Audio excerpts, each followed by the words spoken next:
अब अगर मैं इसको जिस तरह से मैंने किया है, अगर इसको अब मैं उसी जो पहले मैंने डेफिनेशन लिखे थी कि मेरे पास दो कांस्टेंट होंगे, एक सी और एक एन, ठीक है।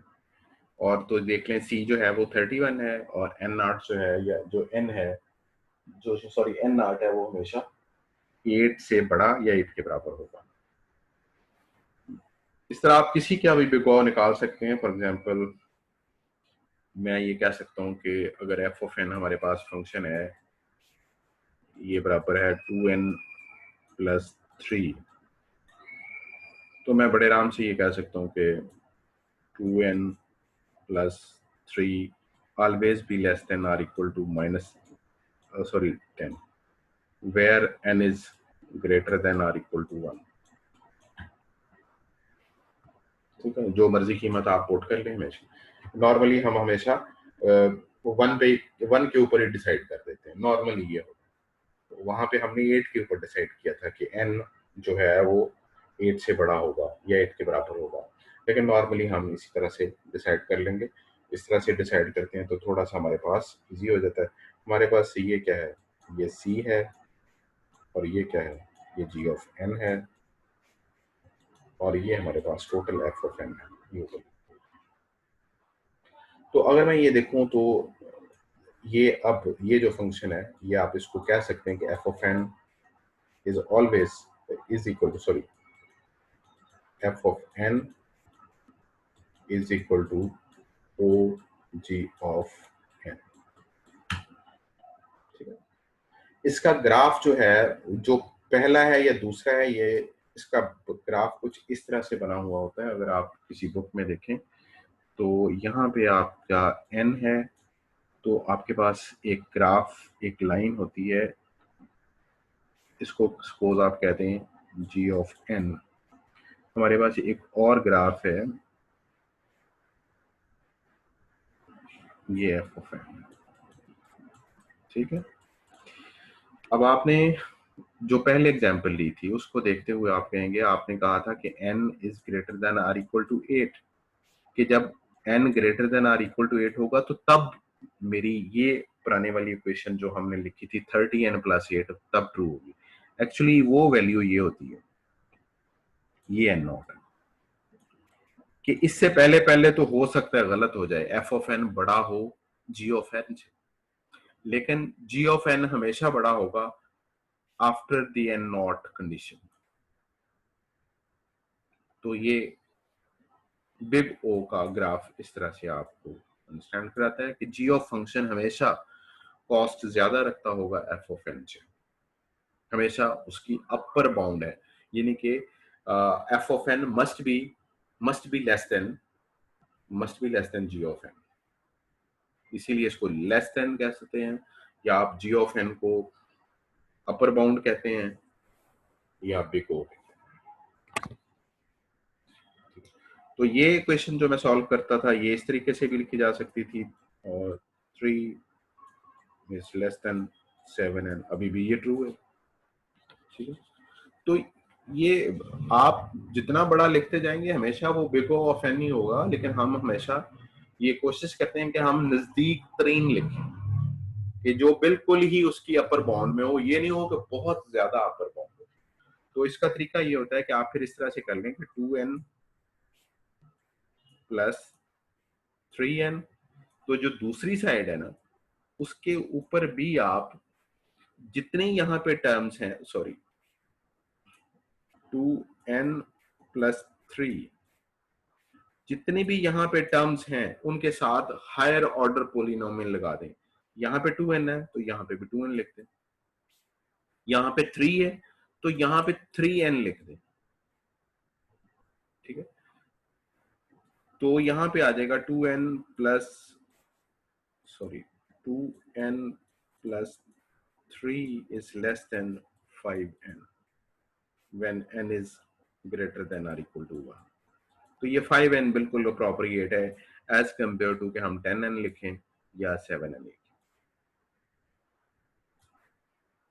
जी मेरे भाई, कोई कोई मसला है तो आप बताएं। कोई कंफ्यूजन है इसमें तो बताना। सर ये एंड से थोड़ा सा समझाइएगा, and.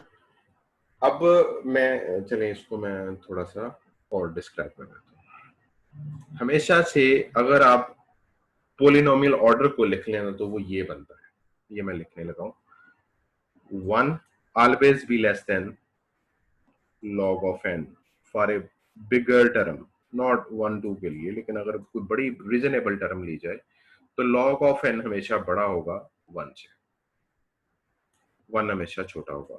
n under root log n से बड़ा होगा, इसके बाद n उससे बड़ा होगा, n log n उससे बड़ा होगा, उससे बड़ा n स्क्वायर कह लें, उससे बड़ा n क्यूब कह लें। इस तरह ये चलते जाएं चलते जाएं, यहां पे फिर एक्सपोनेंट जो है उससे बड़ा होगा, इससे बड़ा एक्सपोनेंट ये होगा, इसी तरह से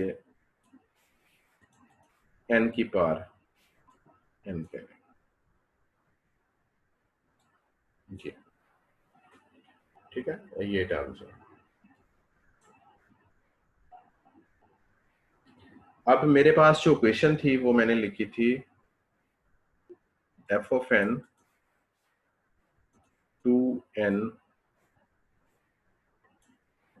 प्लस 3, ये लिखी थी। f of सॉरी इसको इस तरह लिख लें, f of n is equal to 2n plus 3। अब ये किससे बिलोंग करती है, आप देखें ये इस ऑर्डर से बिलोंग करती है,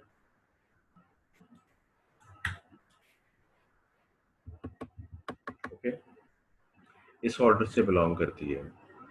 अब इससे बड़े मैं जितने मर्जी ले लूं ना, वो सारे इससे बड़े होंगे। फॉर एग्जाम्पल मैं इसको इस तरह से करता हूं, पहले मैंने किसी और तरीके से किया था, 2n plus 3 always be less then और इक्वल टू 2n स्क्वायर, मैंने बड़ी टर्म ले ली उससे, प्लस 3n स्क्वायर, यानी कि 2n प्लस 3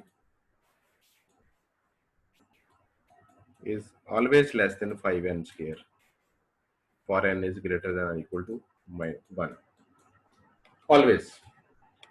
अब बिग ओ तो जिस तरह मर्जी आप कह सकते हैं कि अच्छा जी कि आपका ये जो एफ ऑफ एन फंक्शन है, ये जो आपका ये वाला फंक्शन था, is a big O of N square, बात तो बड़ी ठीक है, लेकिन फर्क बहुत है। ये एन क्यूब ले लें तो तब भी है, आप जोन सी मर्जी टर्म ले लें हमेशा बड़ी होगी, लेकिन अप्रोप्रिएट वे ये है कि आप इस तरह ना करें इसको। समझ तो आप जाएंगे किसी जगह देख के कि अच्छा ये तो बड़ी टर्म है, लेकिन maximum big O, minimum big O क्या हो सकता है, तो वो निकालने का मैंने कहा था तरीका ये है कि आप इस तरह लिखें और दूसरी साइड पे जो इसका हायर ऑर्डर पोलिनोमियल है वो सारों के साथ लगा दें। 2n n ही है ना हायर ऑर्डर पोलिनोमियल, ये 3 है, इसके साथ भी n लगा दें, तो ये कितना बन गया 5n। तो आप कह सकते हैं कि f of n is big O of g of n, ये 5n आपने वैसे बता दिया कि ये हमेशा ही बिग ओ के साथ ही, और ये g of n आपका ये f of n कि 5n के साथ भी ये बिग ओ ही है, जरूरी नहीं आप n स्क्वायर पे जाके करें। कोई सेंस बनी इसकी? Yes sir. ठीक है ना, कि आपने जब बताना होता है ये नहीं है कि आप बहुत लंबी छोड़ दें कि जी अच्छा ये n स्क्वायर n कर दें तो सारी ये हर एक का ही बिग ओ होगा। जब भी आपने कैलकुलेट करना है आपने नजदीक तरीन करना है। आप ये भी कर सकते थे, ये भी ठीक है, लेकिन मोस्ट बेस्ट राइट ये 5n है।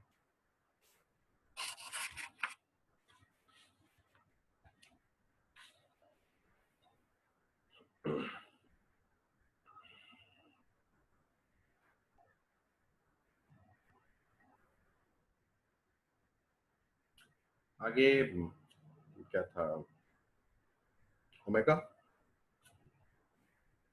ओमेगा की डेफिनेशन क्या है?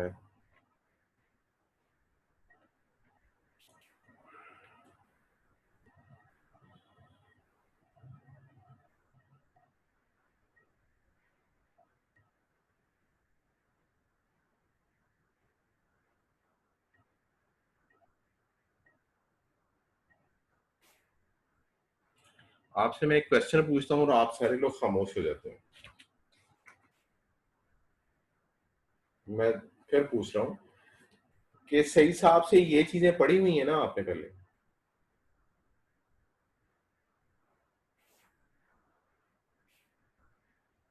जी जैद इलियास, मैं आपसे पूछ रहा हूँ, यस सर। तो बोलते क्यों नहीं है फिर? मुझे ये शक पड़ रहा है कि मैं कुछ एल्गोरिथम की बजाय कुछ और ही तो नहीं पढ़ाना शुरू हो गया। नहीं सर, यही पढ़ा है। ठीक है ना, तो आप रिस्पॉन्ड भी करें ना कि किसी चीज के ऊपर के यस ये पढ़ा हुआ है या हमें कुछ आता है, ताकि मैं कोई चीज अगर कुछ स्किप करने वाली है तो वो भी कर सकें हम। ओमेगा, द फंक्शन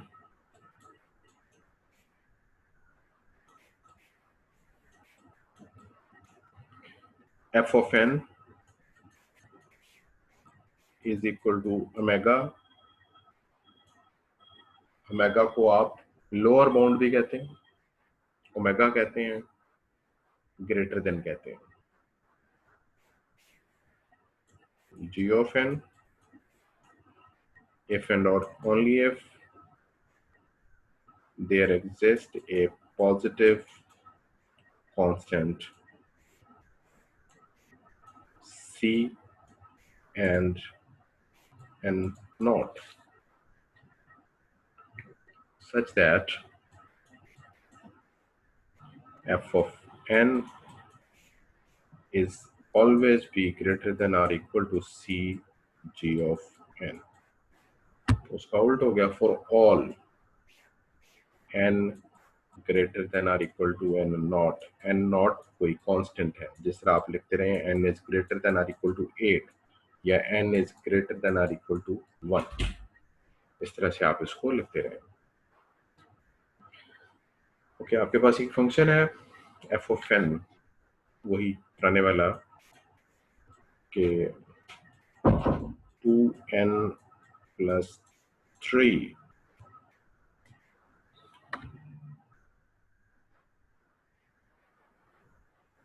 ठीक है। अब आपने इसका सी जी एन कैलकुलेट करना है, क्या होना चाहिए?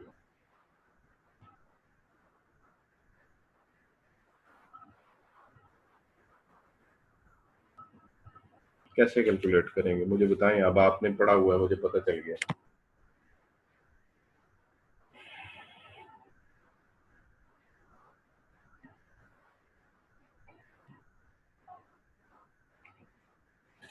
ये हमेशा लेस देन होगा और ये आपका हमेशा greater than or equal to होगा। अगर आप इस एन को देखें, ये एन यहाँ पे है, इससे जितनी भी ये टर्म है ना, ये टर्म हो गई, ये टर्म, ये हमेशा इसके ओमेगाज हैं। आप ये कह सकते हैं कि इस साइड पे अगर मैं ये लिखूं कि 1 इंटू लॉग एन, तो मैं बड़े आराम से ये कह सकता हूँ कि ये इसका ओमेगा ही है for all n greater than or equal to 1। ठीक है, मैं यहाँ पे ये कह सकता हूँ कि F of N is omega of log of n. ठीक है,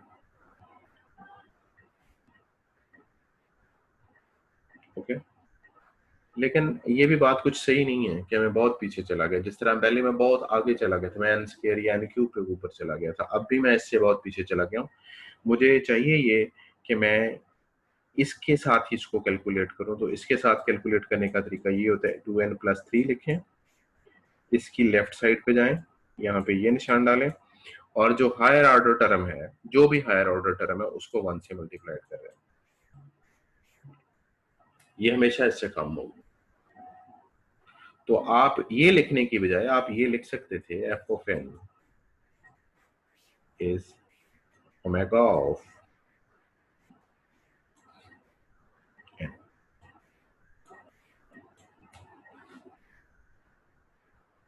clear? F of N is equal to big O of 5n।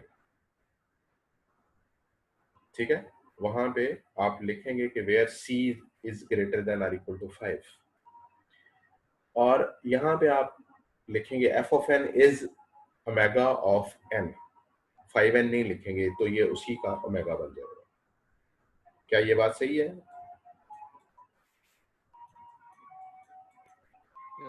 Yeah.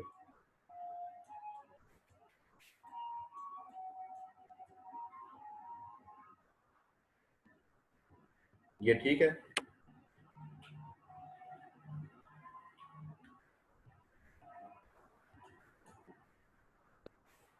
ये रिपीट करिएगा क्या किया? किस में? सही है, n स्क्वायर वाला। ये ठीक है या नहीं ठीक, मैं आपसे पूछ रहा हूं। ये गलत है, जो मैंने गलत लिखा है। ये ज्यादा हो ही नहीं सकता। ये ज्यादा हो ही नहीं सकता, क्योंकि आप ये देखें यहाँ पे, आप यहाँ पे खड़े थे ना, आप अपने राइट वाली कोई भी टर्म लेंगे तो आप गलत कर रहे हैं। ओमेगा के लिए, ओमेगा के लिए आपको जहां पे आप खड़े हैं उसके लेफ्ट पे ही जाना होगा। सीधी सी बात है, आप इसको अगर याद रख लेंगे ना इसको, तो बहुत सारी चीजें आसान होना शुरू हो जाएंगी। तो ये गलत है, लेकिन ये ठीक है। अप्रोप्रिएट वे ये है, ये भी ठीक हो सकता है, लेकिन हम हमेशा जब भी आपसे कोई क्वेश्चन पूछा जाएगा तो आप इस फॉर्म में बताएंगे कि आपका ओमेगा क्या है, इन एक्चुअल में क्या है। इसको जो रिप्रेजेंट किया जाता है दैट इज इस तरह से है कि आपके पास कोई n है, इस तरह से ग्राफ है, आपके पास कोई फंक्शन है, और ये वाला फंक्शन है, और ये f ऑफ n है, और ये फंक्शन कोई दूसरा फंक्शन g ऑफ n है, पहले ज्यादा था, फिर कुछ देर के बाद ये कम होना शुरू हो गया। यहाँ पे n नॉट है, सॉरी यहाँ पे केस n नॉट के बाद हमेशा f of n will be greater than g of n। पहले गलत हो सकती है कोई, अगर आप n नॉट को अप्रोप्रिएटली फॉलो ना करें, ठीक है, लेकिन इसके बाद वो 5 हो सकता है, 6 हो सकता है, 8 हो सकता है, लेकिन उसके बाद फिर वो हमेशा से बात ट्रू ही रहेगी। अगर वो ओमेगा है तो वो ओमेगा ही रहेगी।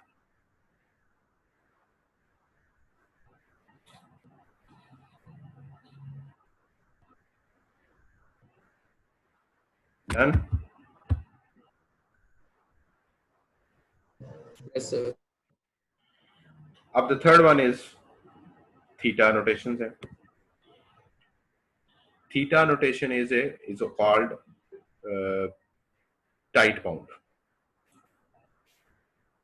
कि ना वो अपर है ना वो लोअर है, बल्कि एक टाइट जो है वो आपको स्पेस देती है कि ये इसके अंदर अंदर ही होगा।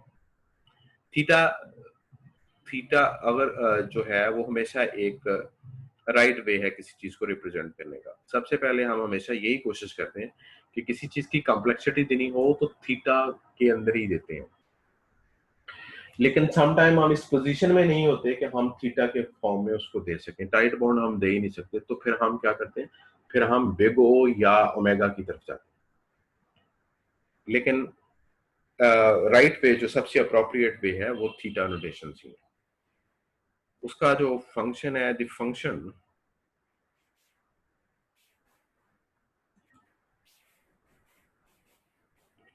f of n is equal to theta g of n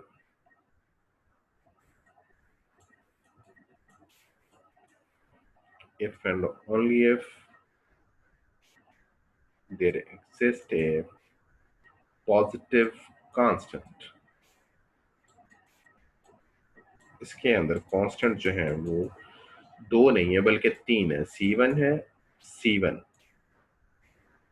C2 है और n नॉट है। तीन कांस्टेंट है such that C cross G n is less than or equal to f of n is less than or equal to C2 is यहाँ पे C1 है।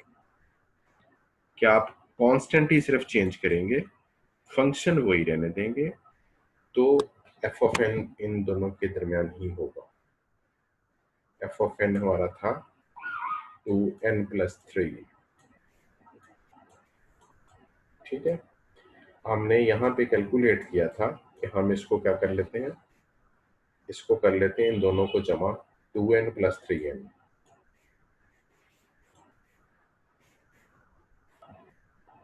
और यहाँ पे भी आप n वाला फंक्शन ही रखेंगे, लेकिन यहाँ पे आप 1 क्रॉस n कर लेते हैं। तो ये 2n+3 हमेशा इन दो टर्म्स के बराबर, इन दो टर्म्स के अंदर ही रहेगा। यानी कि आप ये लिख सकते हैं कि f of n is equal to big O of n, f of n is equal to omega of n। अगर ये बात दोनों सही हैं तो this means that f of n is equal to theta of n, कि दोनों terms आपकी उसी थीटा ऑफ g ऑफ कि एक ही जगह पे।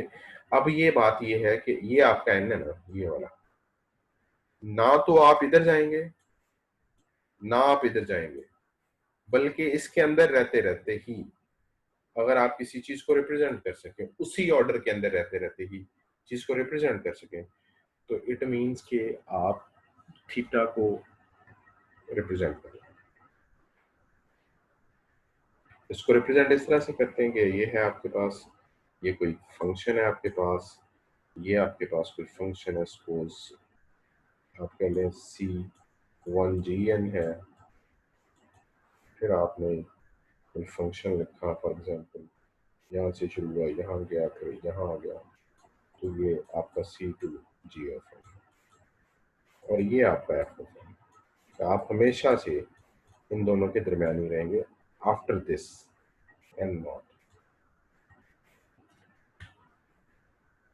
कि उसी ऑर्डर के अंदर आप अगर किसी चीज को रिप्रेजेंट कर दें तो इट मीन्स कि आप थीटा के साथ कर रहे हैं। अदरवाइज आप इसको इस तरह लिखेंगे तो तब भी सही होगा, इस तरह लिखेंगे तब भी सही होगा, लेकिन अगर थीटा और ओमेगा दोनों एक ही ऑर्डर में आ जाए तो इट मीन्स कि वो थीटा होता है, और ओमेगा और बी को लिखने की जरूरत।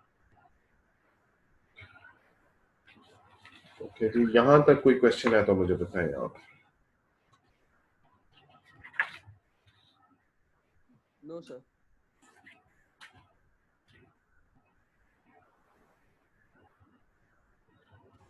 सर ये ग्राफ का बता देंगे पहले। आपका f ऑफ n दो चीजों के अंदर है। ये अगर आप ये सच दैट आप देखें, ये वाला, ये सच दैट, ये लिखा हुआ ना कि f ऑफ n इससे बड़ा होगा और इससे छोटा होगा। तो ये देखें f ऑफ n C1G1 से ऊपर जा रहा है, ये C2GN से नीचे है, ये दोनों के दरमियान में है। कहां पे जाके जब n आप रिप्रेजेंट कर देते हैं कि n की वैल्यू ये होगी, इससे पहले ये कभी देखें कि आप C1G f ऑफ n से ऊपर था, फिर ये नीचे भी आ गया एक दफा, कभी ऊपर जा रहा है, लेकिन इसके बाद इस लाइन के बाद ये बात हमेशा ट्रू हो गई कि ये इन दोनों के दरमियान रहेगा। वो इसीलिए हम लिखते हैं कि जब भी हम लिखते हैं कि ये 2n of 3, यहाँ पे आप लिखते हैं कि n is greater than or equal to 1, ये मेरी कंडीशन है। 0 पे हो सकता है ये गलत हो, अगर मैं यहाँ पे 0 0 वैल्यू पुट करूं तो ये गलत भी हो जाए, ठीक है, क्योंकि ये 3 रह जाएगा और ये 0 हो जाएगा अगर मैं 0 वैल्यू पुट करूं। यहाँ भी 0 आ जाएगा, यहाँ भी 0 आ जाएगा, लेकिन यहाँ पे 3 आ जाएगा। ये तो गलत हो गई बात। तो इसलिए मैंने साथ ही ये कंडीशन लगा दी कि when n is greater than or equal to 1, के 1 से बड़ा होगा या बराबर होगा, तो उसके बाद ये मेरे वाली बात सही है, उससे पहले पहले का मैं जिम्मेदार नहीं। जी अब ग्राफ समझ आया? Yes sir.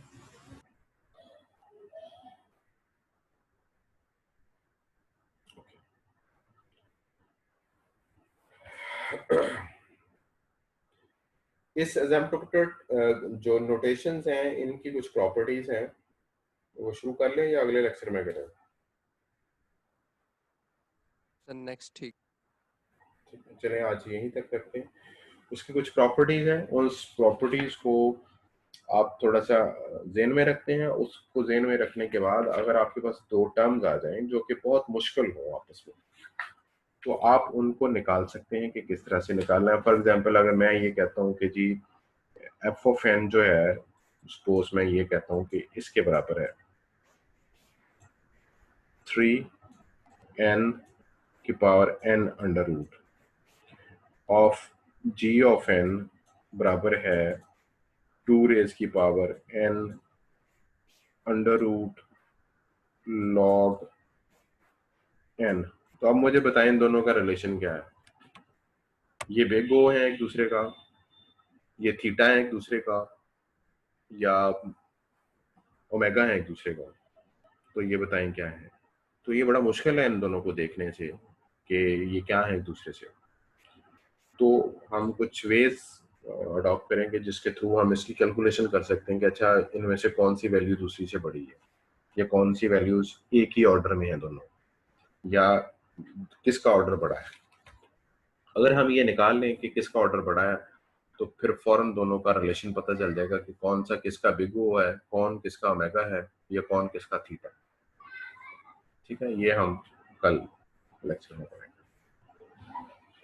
और वहाँ पे जाके जो एसिम्प्टोटिक नोटेशंस हैं एंड हो जाएंगी, और आपके क्वेश्चन आपको समझ आ जाने चाहिए कि कौन कौन से आ सकते हैं। एसिम्प्टोटिक नोटेशंस का आ सकता है इसी तरह से कि मैं दो क्वेश्चन दे दूँ, आपको कह दूँ भाई इनका आपस में रिलेशन बताएं ये क्या है। मैं आपको कोई रेकरेंट रिलेशन दे सकता हूँ जो कि डिक्रीजिंग फंक्शन हो सकता है, जो कि एक सिंपल फॉर लूप का हो सकता है, फ्रीक्वेंसी काउंट मेथड का हो सकता है, डिक्रीजिंग फंक्शन माइनस के साथ हो सकता है, डिवीजन के साथ हो सकता है। उसको मैं तीनों तरीकों में से कोई भी कह सकता हूँ कि आप इसको ट्री के साथ कर दें, आप इसको सब्स्टिट्यूशन मेथड के साथ कर दें, या आप इसको मास्टर थ्योरम के साथ कर दें। ओके, क्वेश्चन क्लियर होना शुरू हुए कि किस तरह के होंगे?